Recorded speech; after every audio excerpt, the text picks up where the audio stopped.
So as most of you know, this is the Honor 400 Pro. And this isn't going to be one of those reviews where I just rattle off the specs like a shopping list. I'm going to mainly talk about why you don't necessarily need this phone, but it's probably one that you might want to buy anyway, and maybe even should. So first off, design. Honor's gone for that sweet spot between flashy and practical, a matte glass back, curved display up front, slim in the hand but not so thin that it feels fragile. And spec-wise, it's rocking a 6.7-inch AMOLED with 120Hz refresh rate. The screen flows edge to edge and feels premium before you've even unlocked it. And honestly, that's the first thing that people notice when you hand it over. It just looks and feels expensive. The bezels around the outside are nice and slim, which is what you'd expect from a 2025 mid-range phone these days. Of course, you've got a dual selfie camera setup at the top, which I'll get more into in a minute. But overall, it's a really nice designed phone. In a world where phones are going for flat edges, completely flat backs like the regular Honor 400, I quite like this more rounded design. Feels a little bit more comfortable in the hand. If you're planning on using this without a case, I'm not, but for those of you that do rock your phones without a case, a really nice design phone, and it feels really comfortable in the hand. And the display is one of those things that just makes day-to-day use nicer. Like I said, 120Hz AMOLED, HDR support, and a peak brightness of 5000 nits. So you're definitely not squinting outside if you're using this phone on a bright sunny day. Now, do you need that kind of brightness and smoothness to check emails, watch a bit of Netflix and stuff like that? Not necessarily. But scrolling through social media and even just swiping between apps, it makes everything feel more fluid and polished. And personally for me, I haven't found any downsides with this display. Same with the Honor 400, both really bright 5000 nit displays.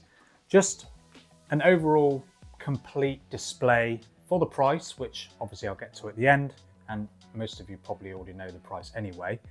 But yeah, display wise, I think it's really nice, plenty bright enough outdoors, not a problem. Just an overall great package. So now I'm just going to jump into talking about these cameras, and this is where it earns the Pro part of the name.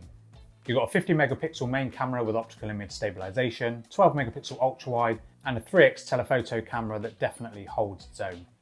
On the front, you get a 50 megapixel selfie camera, and that's backed with a 2 megapixel depth camera as well to help with those portrait shots. And in practice, you don't really need to think about it when you're using this phone. Point, shoot, done. Photos come out really nice, plenty of detail, lots of nice natural colors, although some instances can be a little bit oversaturated for my taste. Portraits look sharp, subject separation is really nice, and video topping out at 4K has some really solid stabilization. Overall, some really nice quality video. And of course, plenty of phones these days take good enough photos, but I think the Honor 400 Pro just makes it that little bit easier being able to take photos without necessarily trying too hard. A couple of the phones that spring to mind when you're talking about that sort of thing is of course iPhones and Pixels. Now, while I don't think the Honor 400 Pro is on those levels in every single way, it's certainly a very capable camera system. And when it comes to those zoom shots, you can top out at 50x zoom. Personally, I wouldn't necessarily recommend it. I'd say 10 times to maybe 15 times is sort of the sweet spot before it starts introducing a little bit more noise. But overall, you get some great potential when it comes to the zoom shots, punching in at 50x if you do really want to go that far. And then of course you get that 50 megapixel selfie camera on the front, which produces some nice photos. They're not always to my liking. Selfie cameras on the Honor phones are the one area, or the main area, which I don't quite like all the time. I don't always like the photos that come out of it, but for a lot of people, I think they'll be absolutely fine. They have some nice detail, good subject separation. I don't necessarily find that the depth camera on the front with that selfie camera makes a massive difference in terms of the subject separation between this and like the regular 400 that doesn't have it. Have a look in my comparison video between those two for a little bit more information on that. But yeah, overall, it's a very solid selfie camera. I don't think you'll have any problems at all. And when it comes to performance on the Honor 400 Pro, it definitely justifies the name Pro when it comes to the Snapdragon 8 Gen 3 flagship processor. Of course, not the latest and greatest, not the most powerful, thanks to the Snapdragon 8 Elite and now its successor, which will be coming at some point. But the Snapdragon 8 Gen 3 is going to be enough for, I would imagine, probably 95% of people watching this video. Everyday use is as smooth as what you'd expect. 12 gigs of RAM on this as well, so multitasking is an absolute breeze, and you get 512 gigs of storage. Not expandable, but who's really going to need to expand 512 gigs of storage? I certainly won't. But overall, like I said, performance is buttery smooth on this phone.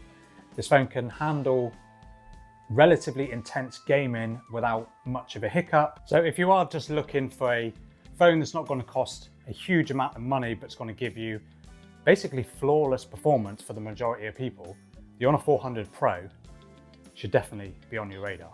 And battery life is solid as well. You get a large 5300 milliamp hour silicon carbon battery for those of us in Europe, 6000 milliamp hours for the rest of the world. But 5300 milliamp hours, this is absolutely fine for getting me through a couple of days of relatively moderate use, to be honest. If you're a really heavy user, you'll still get a full day, no problem.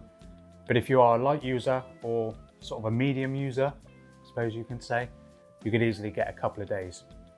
You get support for 100-watt wired charging, which is enough to get you 50% in 15 minutes and a full charge in just 40 minutes with a compatible charger. You've also got support for fast 50-watt wireless charging, again with a compatible charger. So overall, the battery experience on this Honor 400 Pro has been no less than phenomenal for me, because I'm not the biggest and most intense user. So yeah, 2 days, no problem at all. And then just a very brief conversation about the software experience on the Honor 400 Pro. Now there's plenty of videos on YouTube if you want to know the ins and outs of MagicOS. I'm not going to go into all that in this video, but the Honor 400 Pro is rocking MagicOS 9 on top of Android 15. There's a promise of 6 years of major Android updates and 6 years of security patches for the entire Honor 400 lineup. So that's some really great software support. It's among the best on the market, although of course Samsung and Google are doing about 7 years, so it's a little bit better there. But 6 years is absolutely great on this phone. Even the Honor 400 Lite gets that 6 years of software support. So for a 200 quid phone, that is really great. Now, MagicOS isn't for everybody. It's got that sort of, I don't want to say unique look, but it's got that certain look about it. It's obviously not a stock Android experience or anything like that, but it doesn't come with huge amounts of bloatware. There's a couple of preloaded apps like booking.com and that sort of thing on there that you can just get rid of if you want to. But the usual customization options are about what you'd expect from a MagicOS phone, with themes, wallpapers, all that sort of stuff.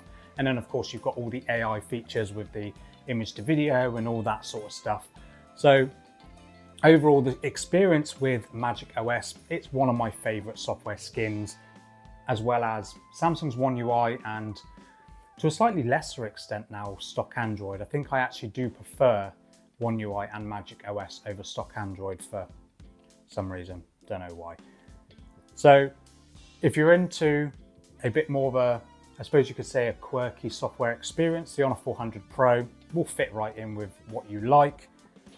But yeah, plenty of AI options, plenty of software support, a really great software experience through and through with the Honor 400 Pro. So after all that, I still stand by what I said at the start of this video, is that you don't necessarily need a phone like the Honor 400 Pro, but it should definitely be an option that you might want to buy it anyway. Because at the moment, I think on Amazon, I think you can pick it up for like 550 quid, something like that.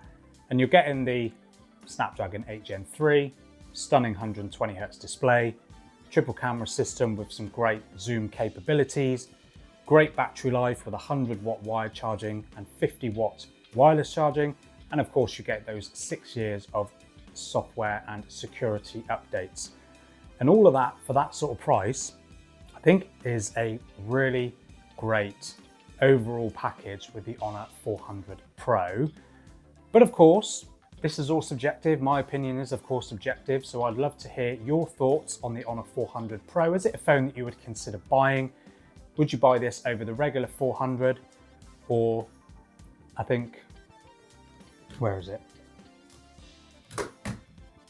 You can get the OnePlus 13R, which is a similar price, Snapdragon 8 Gen 3, but only comes with 4 years of major Android updates.